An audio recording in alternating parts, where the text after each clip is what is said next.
Airtime. Mark, 15 seconds until airtime.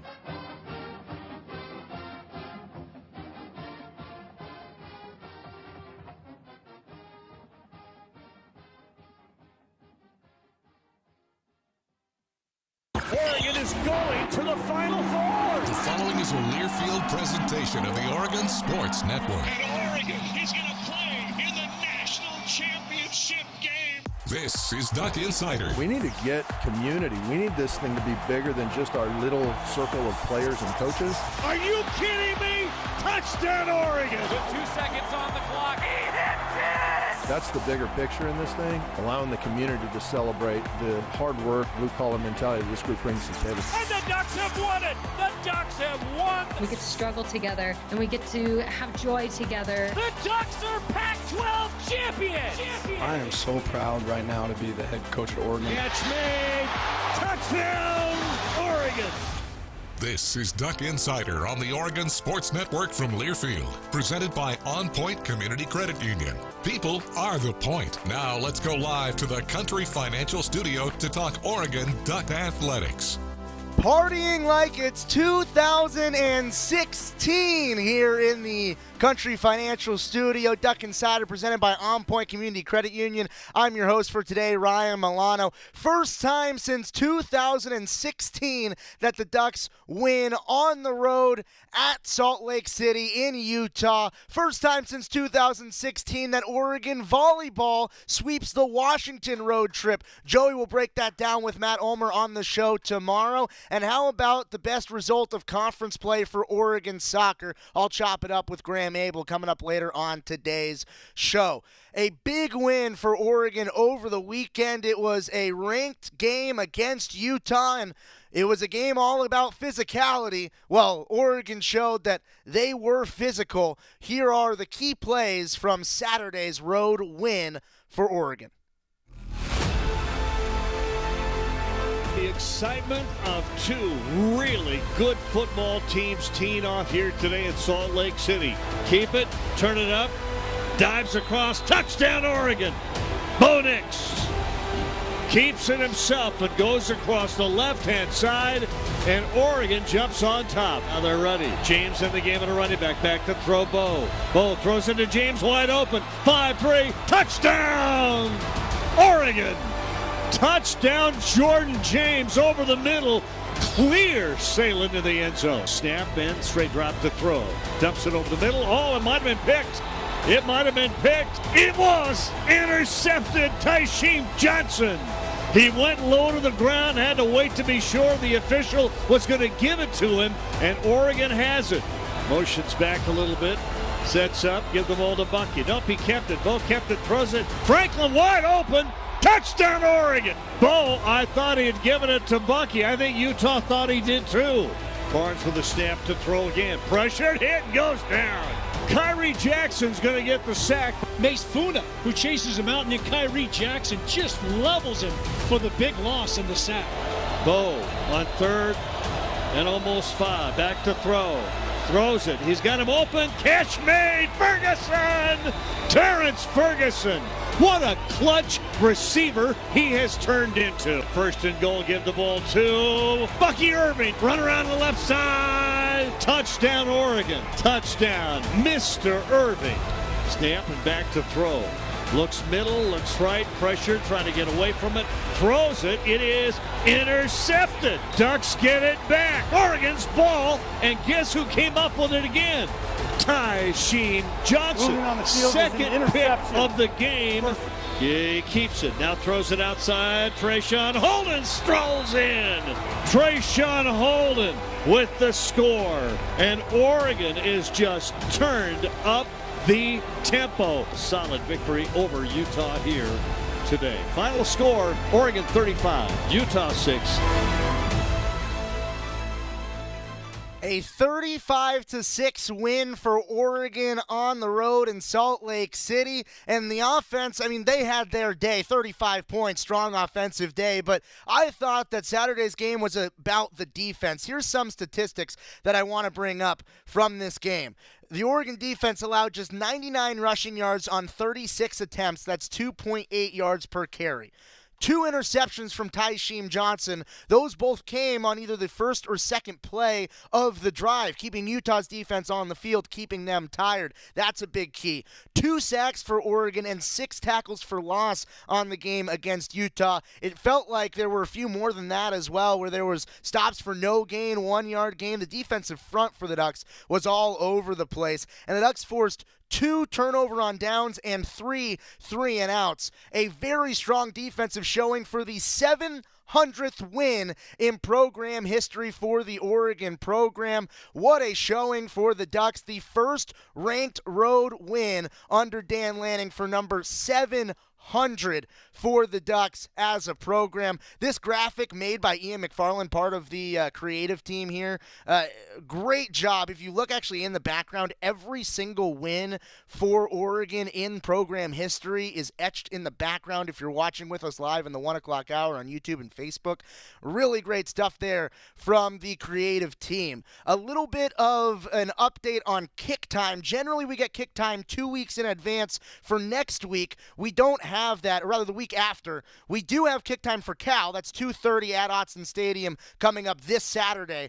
But because Oregon and USC are playing while Washington and Utah are playing that same week, Pac-12 hasn't announced kick times for either of those games. We'll likely get them by next Monday. So stay tuned next Monday to find kick time for Oregon USC at Autzen Stadium. All right, it's time to hear from the coach in the postgame. This interview brought to you by the Willamette Valley Cancer Institute and Research Center. Fight like a duck with exceptional cancer care close to home. Keep in mind, on the road, questions a little bit more difficult to hear. Don't have our great microphones we've got here over at the Hatfield-Dowling Complex and all around Autzen Stadium. But we still get to hear from the coach. Here's Dan Lanning.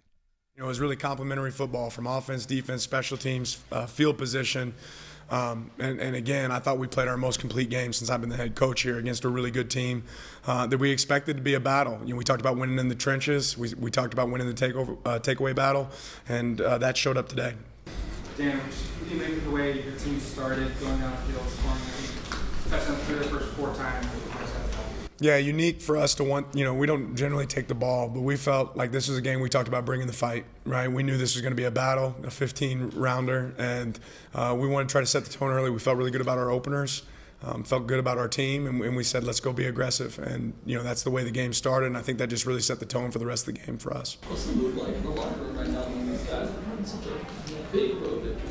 Yeah, they're fired up. You know, there's a lot of dancing and singing going on in there. But I asked the team afterwards, are you guys satisfied? And every single one of them said no, which for me is exciting as a coach. These guys are ready to grow and get better. Our best is ahead of us. And you know, the next week is the most important week. And that's the way it's going to continue to be for us as we move forward. You could just see the outpouring emotion on JPJ's face as he went to that, the Ducks fans. I mean, what did you say to him after this game? And how good do you feel for him getting a win in his home state? Yeah, I'm just so proud of that guy. I mean, that guy's put on for his team all season, and he's performed at a really high level. You know, we have one of the best centers in the nation. I don't think there's any question about that. And he's a guy who can do a lot for his team, but I know this game meant a lot to him. He's one of the guys that doesn't mind sharing his emotions. It was an emotional game for him, but to see him perform the way he did and be as composed as he was, I think it was really impressive. Well, in like 12-13, the offense was coming. Just speak to his performance, and obviously other people talk about the word stuff, but how do you think he stacks up in the country? I want to say it again. Bo Nix is the best quarterback in the nation, just to be really clear. I don't think there's any doubt about it. And again, it's not just the plays he makes on the field, right? I think a lot of people can talk about chasing stats and all these things. This guy just plays consistent. He gets us in the right call. He comes to the sideline and helps us through adjustments. He tells us what he sees. And then he's an unbelievable person, right? And when you have a good team like we have, and we have a quarterback like we have, that's a special recipe for success. You only had to play Utah and that third down defense 3 times in the first half, and then in the second half you kind of broke through it going 4-7. How did you prepare so well to face Utah on the third down? You know, I'll say that our coaches' prep this week, I think, is the best that they've been as far as saying, okay, let's look outside the box. We know we're playing a really good team. Let's have some great answers. How can we avoid third down? I think that's a big piece for this team, is making sure that we're successful on first and second. But I just thought in general in all phases that our coaches did a phenomenal job preparing for what they might see defensively, offensively, and in special teams, and having a plan for it. Utah, through the first 3 quarters, only got 28 rushing yards, 1.2 yards per carry. What was kind of the catalyst for you guys being able to effectively just shut down the running attack and kind of limit Baki and Jackson, who'd been their top playmakers coming into the game. Well, to ever have success, you got to stop a team's strength. Man, obviously their run game has been a strength for them.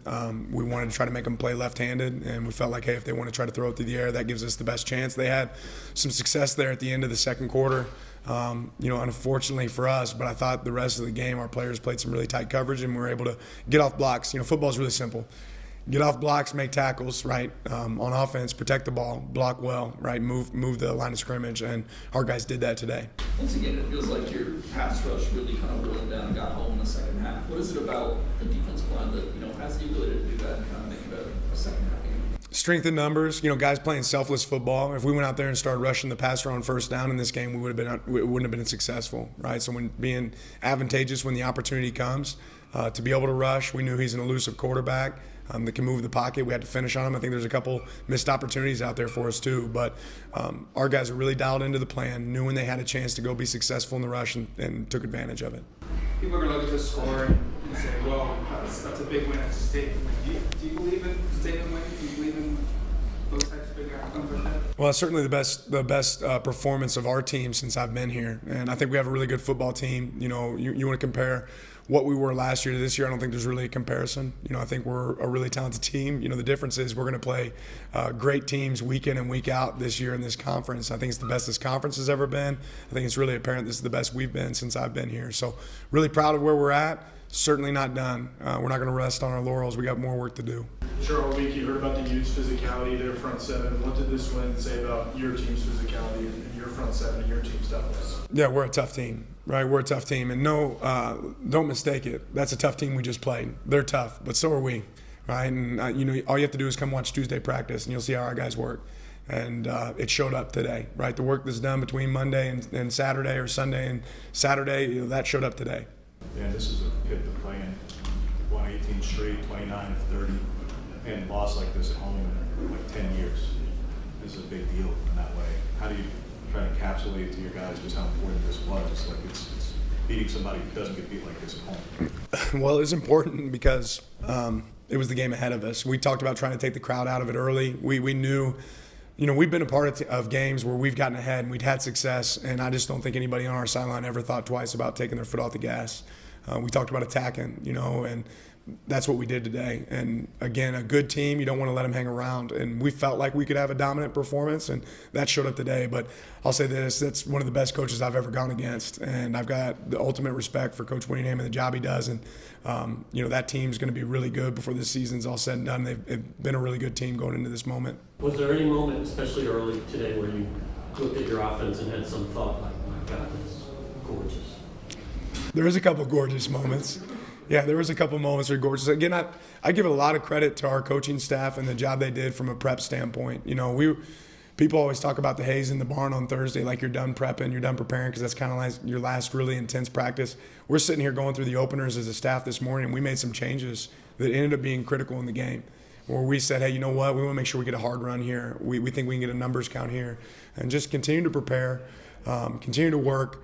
I'm really impressed with our staff, and then I'm really impressed with our players' execution and belief. Touchdowns, 2 turnovers, one sets you right up there in the red zone, the second one kind of curbs momentum after the kick.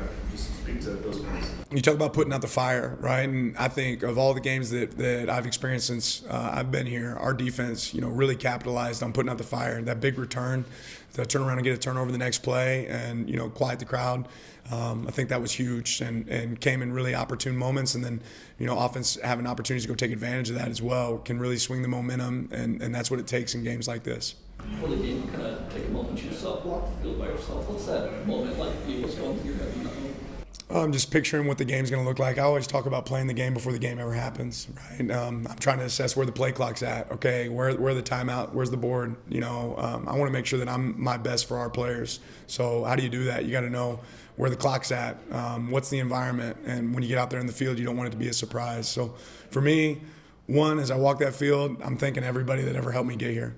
Right? I don't belong here any more than anybody else. There's a lot of people who can be sitting in this seat, but there's a lot of people to help get me here. And then second, I'm saying, okay, what do I got to do to be prepared and give my best performance for our team? Is this kind of what you pictured in that moment? Yeah, we gave up 6 points. I was hoping we'd give up 0, but similar. And you were part of a team that won a national championship just 2 years ago. So I'd ask you this, I mean, is this team capable of reaching that level by the end of the year? If we continue to grow and continue to elevate our performance as we move forward and continue to not be satisfied and don't read your press clippings, I don't know where this team can be. But I'll tell you this, that locker room's not going to do that. Right? These dudes are about to work as hard as they've ever worked on a Monday just because I know them. And we have, to have success and to go play for championships, it takes a little bit of luck. It takes a little bit of good fortune. It takes being healthy. We have a winning team in that locker room. We have a special team in that locker room. But we got to continue to perform. And that's what's great about college football any given Saturday. We talked a lot this week about John Ellis. A lot of teams talk about John Ellis. You skeeved him out of the game. Nothing. You're up. How'd you do it? Well, I remember at the beginning of the year when everybody was talking about our O-line and saying, man, that's a big question mark. I don't know if that's a question mark anymore. You talk about a quarterback that's able to move the pocket. You talk about coaching staff that puts guys in advantageous situations. That dude's a good player, right? I don't think it's a secret. You watch him play against other teams. But I'll tell you this, we knew where he's at all moments. And I thought our players executed well. We had some pre-snap penalties. It's probably as much on us that we can work through as a staff and execution, but we limited, our post-snap penalties and things like that can really hurt us because of that preparation. So we knew where he was at all times. He's an elite player. I'm proud of how our guys performed against him today. Dan, you talked about the prep during the week. It seemed like you had an answer on both sides of the football for everything that they did. Did you see anything, I guess, that you didn't see coming today? No, I feel like, what we prepped for, we saw. I think a lot of times people want to make a lot of in-game adjustments, and what's that look like? And for us, I think early on we said, okay, let's settle into our plan. What we've planned for is what we're about to get, and being prepared for another punch. How will they adapt? But I thought our coaching staff, again, did a great job preparing our players, and I thought our players really dialed into what we were going to get. Utah specializes in getting quarterbacks back that day most of the time. There's a lot that's been said about the quarterbacks across the Pac-12 conference this year.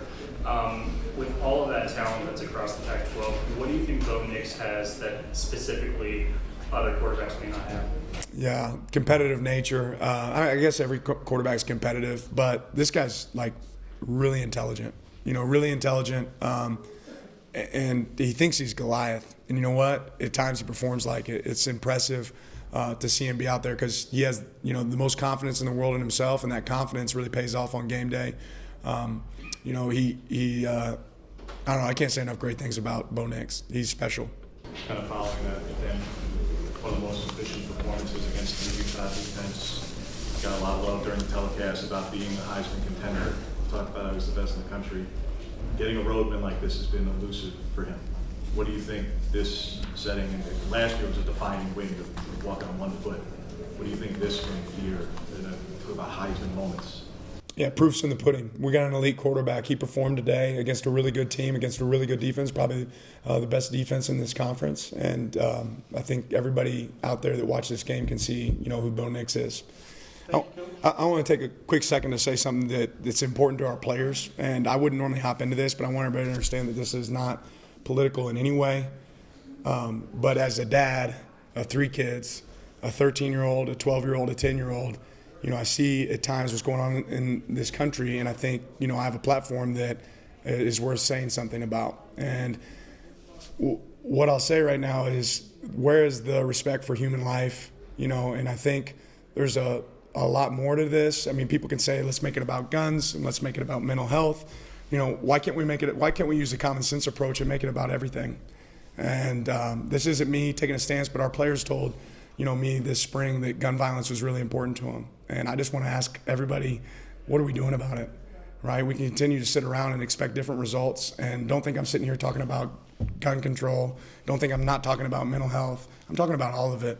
And how about we got a lot of smart people in this country. How about we do something to fix it? Right? And I know that means a lot to our players. It certainly means something to me when I send my 3 kids to school and expect to see them come home. And I think enough's enough. And at some point, we got to look at ourselves, take a hard look in the mirror, and figure out where can we support the people that are having problems with mental health in this country. Where can we support making sure that people that shouldn't have weapons don't have weapons, and support, really our law enforcement to where they can, help handle situations when situations arise. So, again, I'm not trying to be political, but I do care about human life. And I do care about human decency, and I'm hoping that at some point we can take a stand and do something about it. Thank you, guys. A big statement win for Oregon football, and sometimes it's bigger than football. Coach Dan Lanning tackling both in his post-game presser. We're going to step aside here on Duck Insider. When we come back, it's the quarterback, Duck Insider, on the Oregon Sports Network from Learfield. Dear roads, trails, and rivers. Ready for some SUV action? Drive family adventures with the Highlander. Make a splash with the RAV4. Or haul fun with the Sequoia. Check them at Toyota.com. Toyota, let's go places. As a local community credit union founded by teachers, OnPoint is committed to supporting the students and faculty at the University of Oregon. And on game day, we're right there with you, on the field, in the bleachers, and in the classrooms.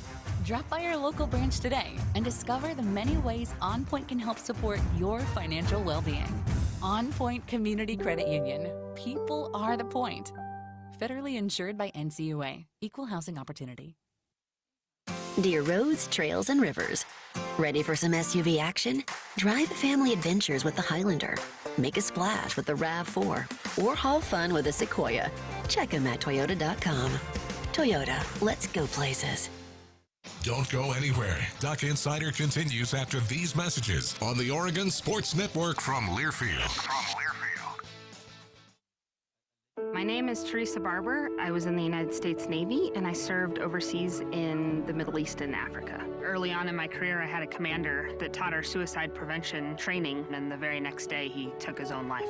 90% of suicide attempts involving a gun are fatal. My way of continuing my service is to help protect my community by being a responsible gun owner and by storing firearms safely. Store all your guns securely. Help stop suicide. Brought to you by End Family Fire and the Ad Council. This message is for Karina, our mom who finished her high school diploma at age 28. Hi, Mom. It's Emmettith and Nicholas. Congratulations on getting your diploma. You worked so hard and have taught us so much. We love you. When you graduate, they graduate. Finish your high school diploma for you and for them. Visit finishyourdiploma.org to find free and supportive adult education centers near you. Brought to you by the Dollar General Literacy Foundation and the Ad Council.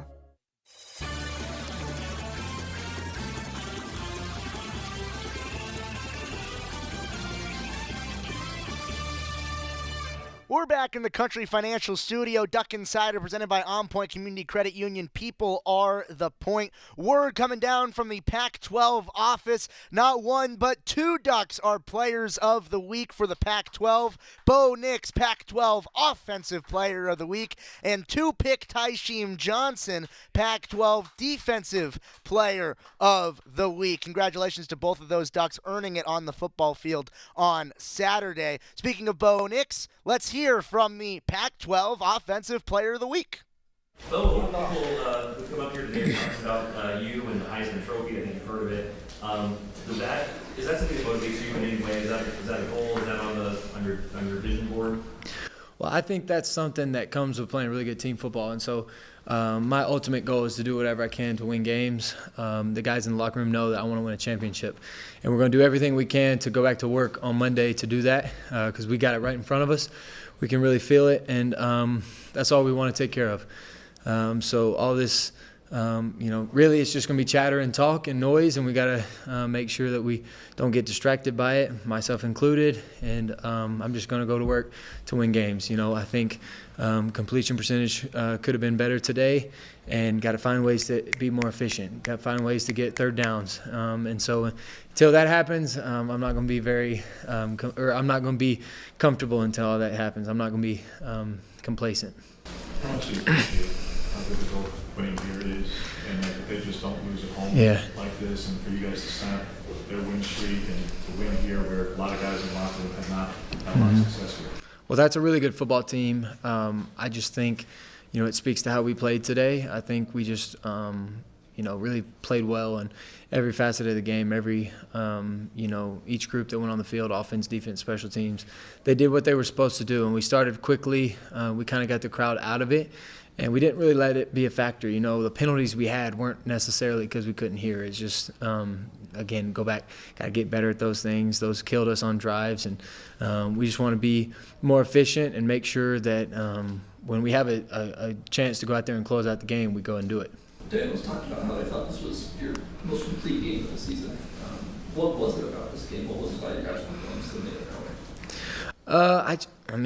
I think the other 10 players on the field probably played, as good or better than myself. And I thought that we all started very fast. And when the offense and when we're in sync, I think it goes to show that we can, move the ball. And they were a really good defense, and we did what we were supposed to do. We were efficient. We hit some key third downs, especially early, and that's why we were able to put touchdowns on the board, and we played with great tempo. And,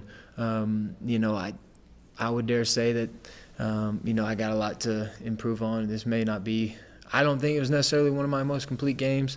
I felt like there's still some out there I felt like I could still, take advantage of. But all that matters is we won the game, and we came on the road in a really good environment against a really good football team, and we won. And, that means a lot to our program. You started the game with the delay game on the league. The crowd was rocking. What happened there, and then how much did all those completions in a row for you, that streak, help this offense set the tone for the rest? Well, I was trying to check the play. They came out in a different look. We had talked about it, and, the clock just went really quickly. It's unfortunate that you don't have as much time coming off the sideline at the kickoff, but that's part of it. It didn't faze us. We went right down the field. We overcame it. But we definitely got to fix the penalties. It's still something that it didn't hurt us today, but it's something that we definitely have to fix. Trying to get you to say something positive about yourself. Why do you feel like you're a Heisman candidate? A lot of people say that. I don't know. I guess because I got the best team, and we go out there and execute. And when you check an angle route and everybody's doing their job and you throw a really easy, simple pass to Jordan James and he runs 20 yards, when you throw a simple screen out there to Trayshawn, when Troy runs through his guy and you just kind of float it right to him, I'm just out there operating, just out there just being as efficient I can and just keep the ball off the ground. Literally, when we're moving, we get first downs. I feel like that's when we're at our best, and that's the most efficient that we can play. And, I am thrilled we won the game. I'm thrilled in, how we play, but I just know how it felt a few weeks ago because we didn't finish the game. And so I don't want to have that feeling again. And I think that the more we can prepare, the more we can, as a unit, collectively come together and execute and be detailed in our play. I think we just got a Heisman team. I think we got a really good football team, and usually those kind of accolades and stuff come from really good football teams. So if you're winning, if you're taking care of what you're supposed to do on the scoreboard, then those kind of things find you. But like I said, we just want to win a championship. Against this team, how crucial was it to get off to a fast start, build the lead, and how'd you do it? It was the most important thing we could have done all day.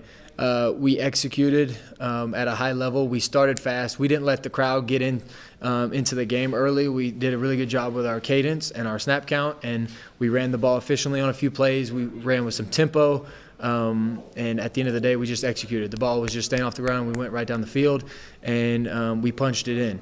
I think that's the most important thing is we didn't trade field goals for touchdowns. We scored touchdowns today. Well, you played a lot of football, maybe I guess more than any quarterback ever. At this level, how much fun is it to play this offense right now when it's humming? I mean, over the course of your career, can you put this in context? Yeah, this is really fun to be, in control with, the guys that are around me. I can't speak enough to how they're performing right now. Our O-line is doing a great job. The pockets are awesome. They're keeping me upright. Our guys are getting open. We're just making plays, and we run the ball. I think when you look at our, efficiency, when we're able to run the ball and throw the ball for probably about the same, when you can do that whenever you want, that's just it's important, and that's huge. And, it's just, yes, I have played a lot of ball, but at the same time, we're just, like you said, we're just in stride right now, and we're just really doing a good job of being efficient. I'm going to sound like a broken record a little bit because I've asked your coach and your center about the same thing, but one of the things you taught us better than anybody else is defend on third down. So in the first half, you just didn't really give them an opportunity to beat you on third down, and then by the time the second half came around, you guys were beating them on third down. And whether it's preparation or what you guys did in the game, how did you guys figure that out? Well, we had an elite plan on third down today. We were going to attack them. We hit several third downs past the sticks. We knew they were going to play right at the sticks, and we had to get the ball past it. They came out a little early and played some coverage and blitz from, a softer box. And then after that, they kind of went to more of a man-to-man, get in your face, play third downs, pretty tight. So at the same time, we missed 2 crucial third downs there early, and I think it was the second quarter, and got us off the field. When you get those, I think we're even rolling even more. I think third downs is the most important part of college football games. When you stay on the field, when you hit explosive plays on third down, it's just really good. But you speak to our coaches, and the testament goes to them because they prepared us really well. They called great plays. They got us in the right situations, and we just went out there and executed. The second touchdown before the snap, you took like almost an entire tour of the backfield, and then out comes this flawless play. What can you tell me sort of what's going on there, and then maybe what it tells us about the number of options? Yeah, so we started there with a freeze count, trying to see if they'd align. We knew their DC was going to call based off formation, so when we got the next call in, he called a play based off our formation. Well, they didn't jump, so we went right into the next play. Well, we moved around, they checked. So when they checked to a field pressure, we checked back into an angle. It all happened really quickly, and there's like 3 different things going on, the communication with the O-line, and you got to tell each and everybody in their ear because it's loud, it's hostile, and again, it goes back to preparation. We did that on Tuesday, Wednesday, and Thursday. We knew what we were going to do. We knew how we were going to operate, but there's a lot of options. We play with a lot of options on the field, and that's why I think we play at a high level. Road wins against good teams are hard to come by. That is something that is hung over you. Mm-hmm. What does this mean to you, Bo Nix, personally? Not to Oregon, not to this team. Yeah. That is something that was personal to you. That the national narrative about you, to come here and win this way, that puts that to bed. Yeah. What does that mean?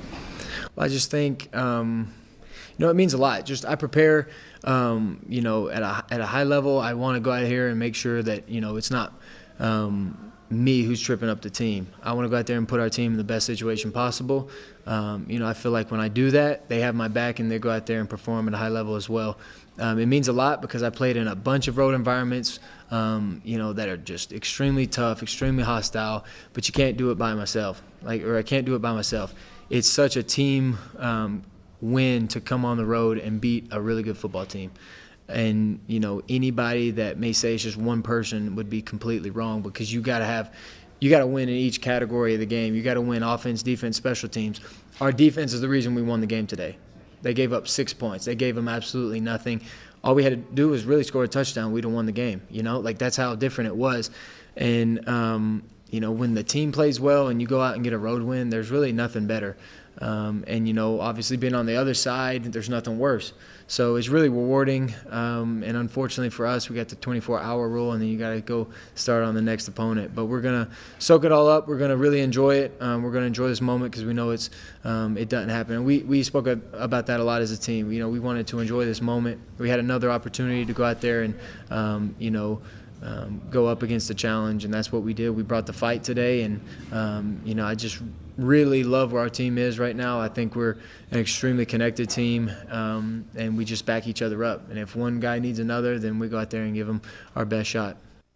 That is the Pac-12 Offensive Player of the Week, Bo Nix, after the 35-6 win against Utah on the road. I like what he said in response to the question about, well, talk about yourself, Bo. What makes you a Heisman contender? I've got a Heisman team. That is the answer you want from your quarterback, and the quarterback had a great stat line on Saturday.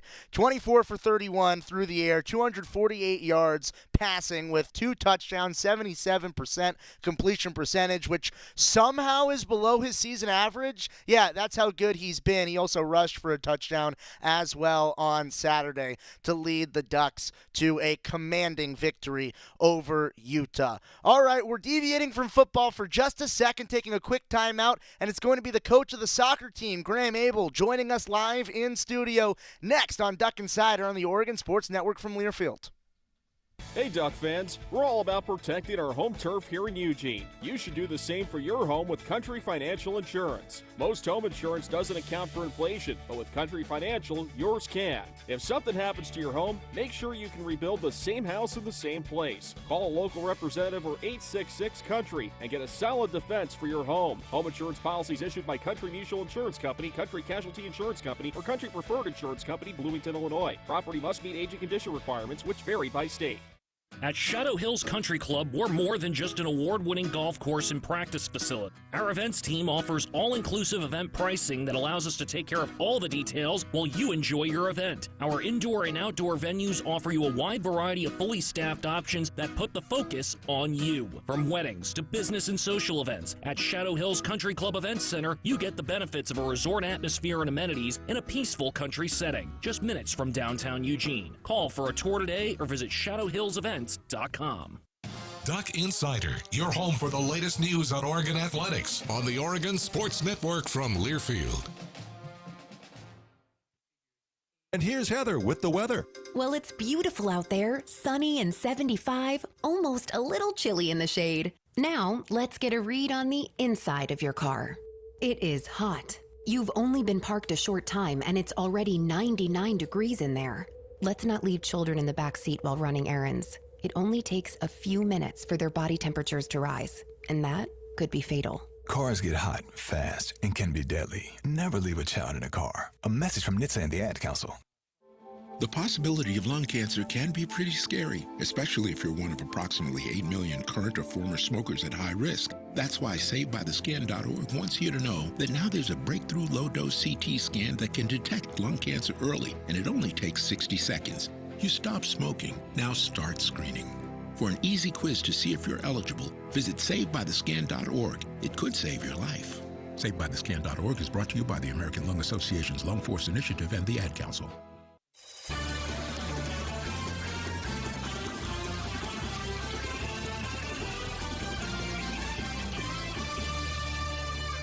Back on Duck Insider here in the Country Financial Studio. Duck Insider presented by OnPoint Community Credit Union. Here with the coach of the Oregon soccer team, Graeme Abel. Coach, how are you doing, buddy? Before we get going, I'm just going to hijack the show here a little bit. So, I'm going to return the favor here.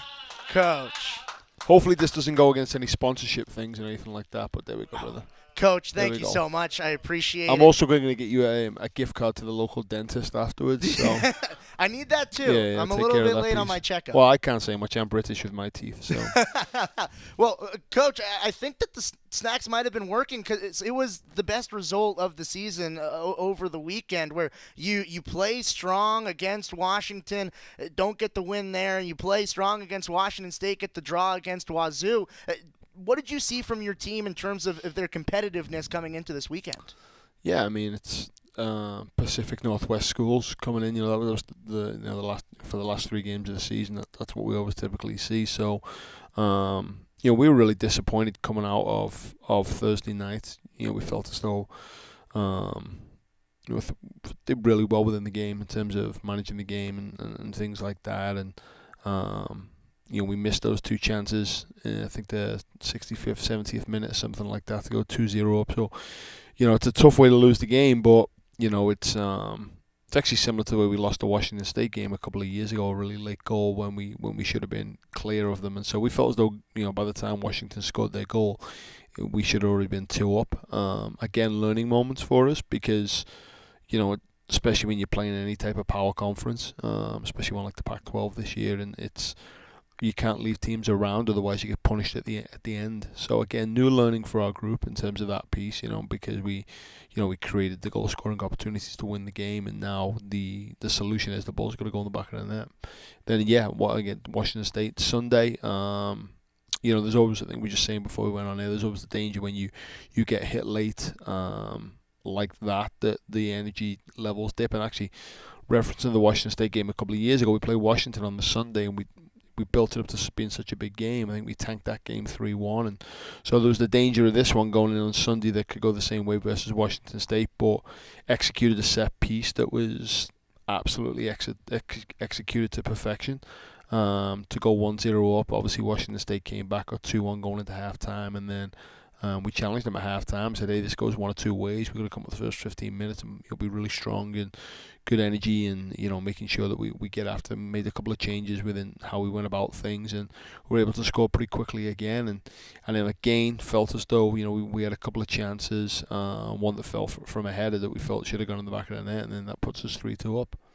I want to talk about the Washington game first. Take me into sort of that environment with a Washington team that's still competing to get into the postseason against a rival, and a game that goes all the way down to the wire, literally coming down to the final kick where Ajane Respas had a one-on-one at the end of the game with the keeper. A game that tightly contested. Just take me into that atmosphere and what's it like in terms of a competitive nature and the general feel and environment of the game. Yeah, I think you've got to try to keep your team as even as possible, as steady as possible when it comes to emotion. You have a game plan that you want to execute, and you need to make sure that the kind of roller coaster that is the game, especially a rivalry game, that your team kind of remains even keeled throughout it and executes the game plan. So I thought our kids did a really good job of that piece.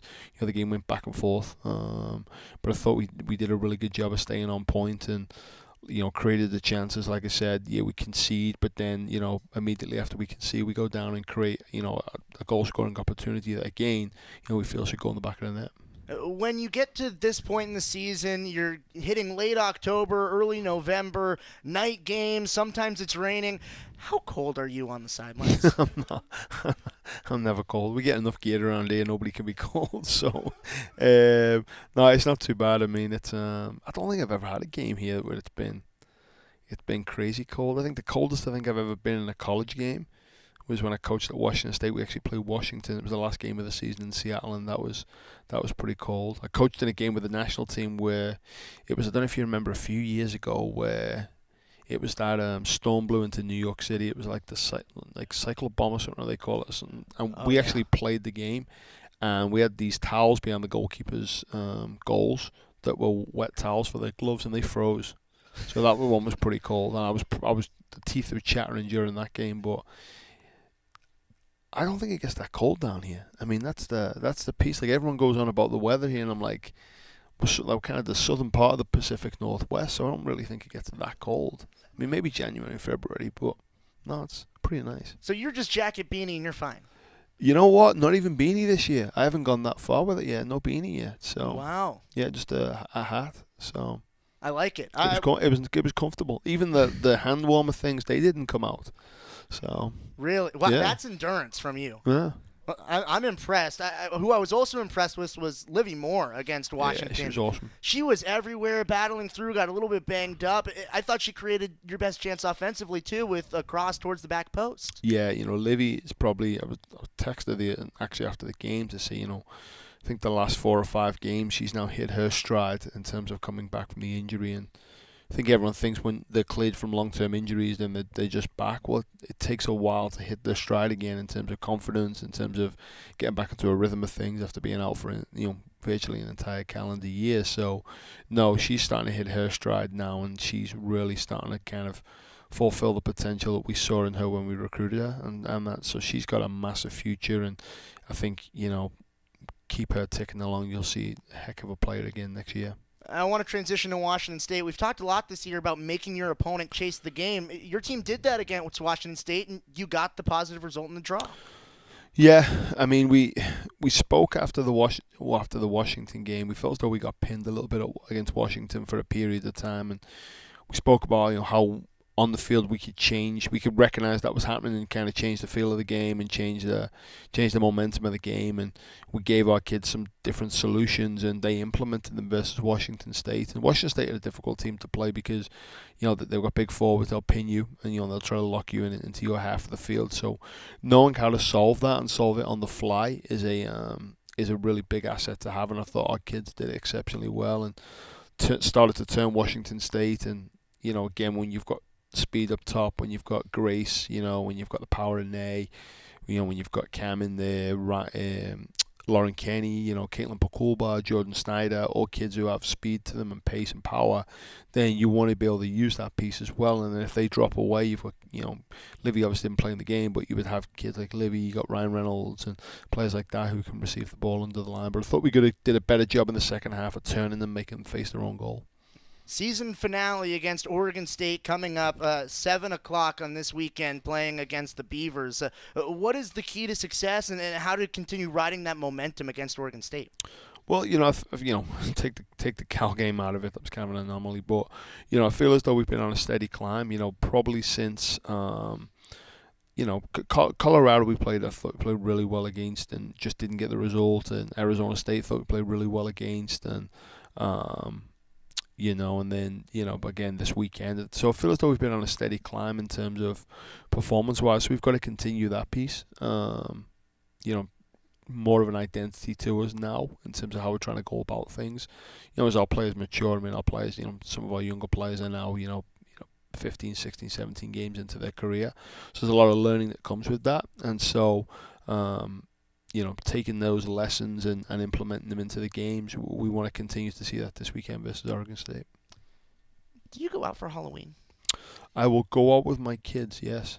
Well, I have my Halloween. I don't even have to go trick-or-treating. We had a Halloween practice this morning. So Did you dress up? I just got a clown mask. So I have to be careful dressing up because my kids, I scare my kid. I've got a 2-year-old. She'll go nuts if I dress up. I bought this little thing with this little doll that took its head off, and my wife was not happy with me bringing that into the house. So, but our kids had some good costumes. I loved the Halloween atmosphere around Pape Field, too. I thought it was a great way to close out the season. Yeah, they were doing something with Thriller or something like that, right? I know. Yeah, they had the Thriller, local Eugene troupe. There were a bunch of cobwebs, a bunch of pumpkins all around. Getting in the spooky spirit.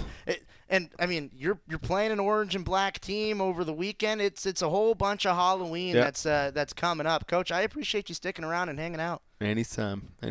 That's Coach Graeme Abel. We're going back to football and continuing to talk potentially Halloween. Next, you're listening to Duck Insider on the Oregon Sports Network from Learfield. Dear roads, trails, and rivers. Ready for some SUV action? Drive family adventures with the Highlander. Make a splash with the RAV4. Or haul fun with the Sequoia. Check them at Toyota.com. Toyota, let's go places. As a local community credit union founded by teachers, OnPoint is committed to supporting the students and faculty at the University of Oregon. And on game day, we're right there with you, on the field, in the bleachers, and in the classrooms. Drop by our local branch today and discover the many ways OnPoint can help support your financial well-being. OnPoint Community Credit Union. People are the point. Federally insured by NCUA. Equal housing opportunity. Dear roads, trails, and rivers. Ready for some SUV action? Drive family adventures with the Highlander. Make a splash with the RAV4. Or haul fun with the Sequoia. Check them at Toyota.com. Toyota, let's go places. Don't go anywhere. Duck Insider continues after these messages on the Oregon Sports Network from Learfield. Into the building for the first time after the shooting. It was crippling, but it had to be preserved. In response to the Pulse nightclub shooting that affected the LGBTQ community, Barbara Poma, owner of Pulse, founded the One Pulse Foundation to honor Pulse victims and survivors. If you're an ally of this community, speak out. There are more of us together than apart. It is the power of love in its rawest form. Join the fight for LGBTQ acceptance. Learn how at lovehasnolabels.com. Brought to you by Love Has No Labels and the Ad Council. The impact of a meal goes well beyond feeding our bodies, because feeling full can sound like this. How did the interview go? I did it! I got the job! I can't believe it! And like this. Mom, I got first place at the science fair with my volcano project. That's amazing, sweetie. Congratulations. Because when people are fed, futures are nourished, and everyone deserves to live a full life. Join the movement to end hunger at feedingamerica.org/act now. Brought to you by Feeding America and the Ad Council.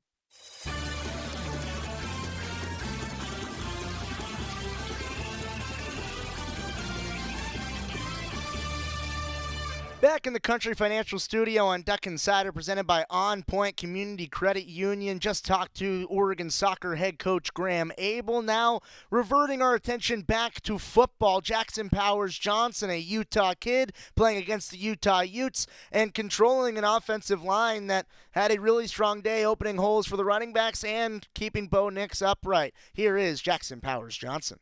How did your offensive line that you make the balls for, just like one of the best defenders in this league, did not?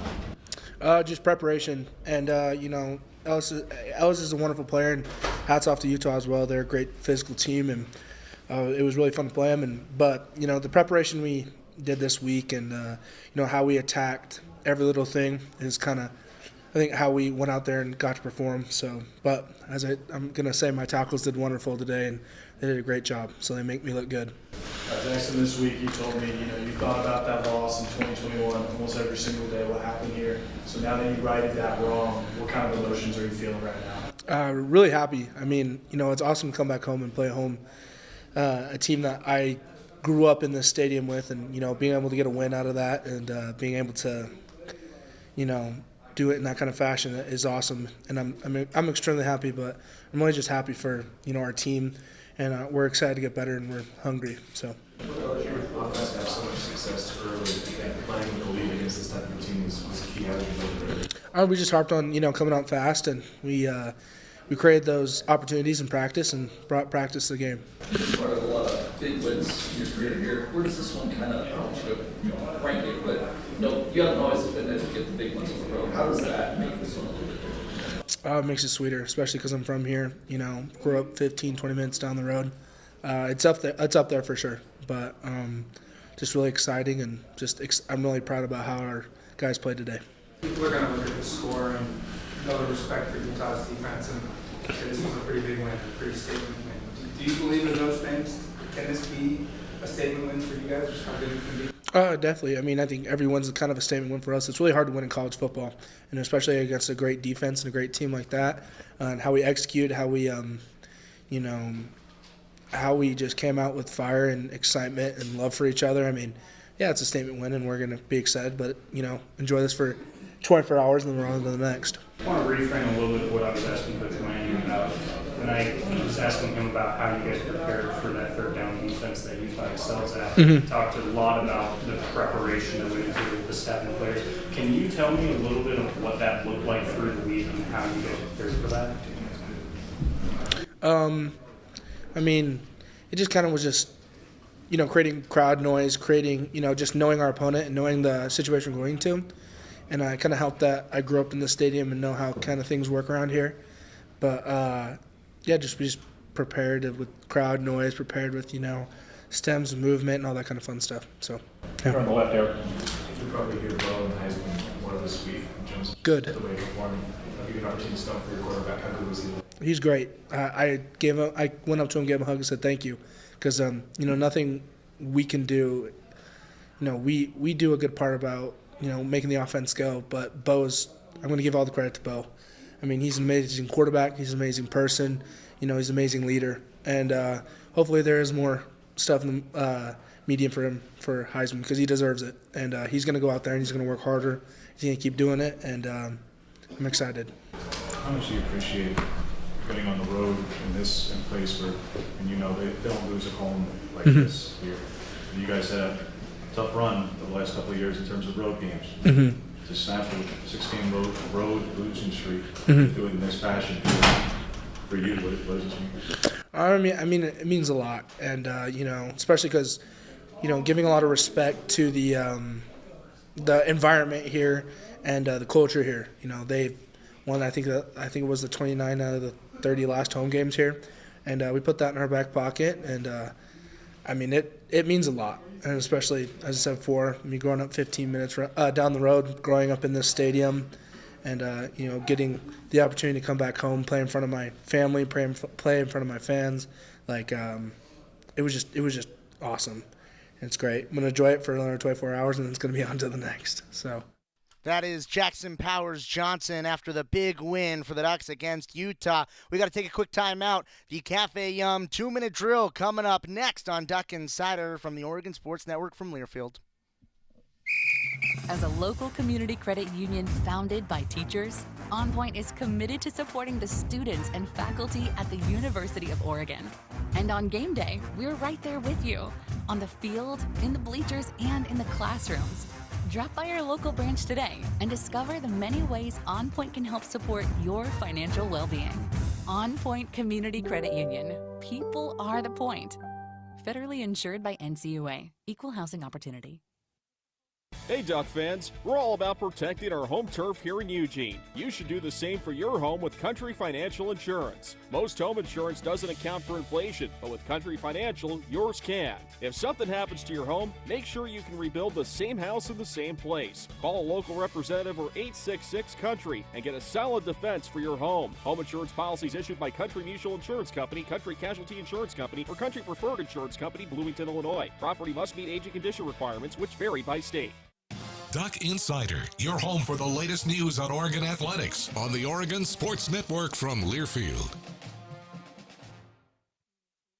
Hi, I'm Smokey Bear, and I made an assistant to help you out, because only you can prevent wildfires. Hey, Assistant Smokey Bear. Call me Papa Bear, because I'm grilling up dinner.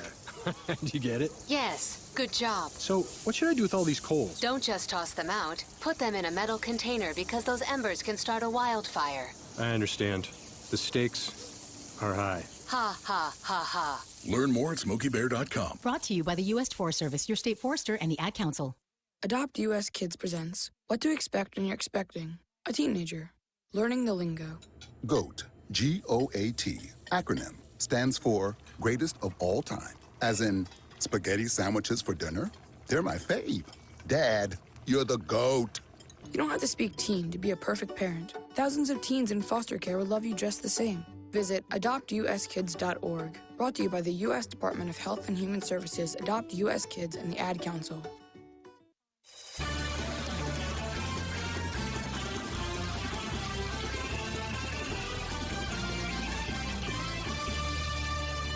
Back here on Duck Insider, presented by OnPoint Community Credit Union here in the Country Financial Studio. It's time for the Cafe Yum 2-minute drill. First, Oregon volleyball swept the Washington Road weekend for the first time since 2016. Ducks getting featured on ESPN once again, number 7 in the latest poll. Men's golf closes out their season at the Cal Poly Invitational. Got a little bit of a delayed start today due to some frost on the course, but they are now off and playing. Oregon women's basketball, they had their exhibition against Southern Oregon yesterday, a 76-55 win.